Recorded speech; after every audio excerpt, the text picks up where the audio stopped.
Okay, in this example, I have my categories in place. I have my articles already created. So I'm going to make a sidebar menu for a parent item of announcements and two submenu items of news and events.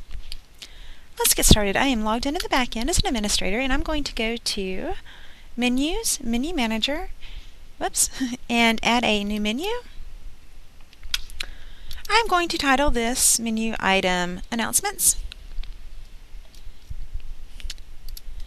And I'm just going to carry that right on down here. All this is doing is it is saving a basically a storage place to add menu items later. And I'm going to click Save and Close. So now I have my announcements menu, but it's blank. It contains no menu items. So let's make the actual menu items. The first thing we're going to do is we're going to click on announcements, and we're going to go to New to start our first new menu item. Okay, we're going to make this dynamic content. So we're going to go to Select, and I'm going to select a category blog. I'm going to pull all articles that are in the announcement section. So that'll include both our news and events categories. So all articles that are in news and events will actually show up under this announcements blog. So I'm going to give it a name. So we're going to call this announcements as well. And we're going to click Save and Close. Okay, so there's my very first menu item, and we're going to create two more. We're going to create news. So I'm going to go to New. Okay, news is also going to be a category blog. Under news, we're going to click on the category of news, and we're going to call it news. This is important. Under parent item, we actually want this to go under announcements, so we're going to select announcements as the parent item. And we're going to click on Save and Close.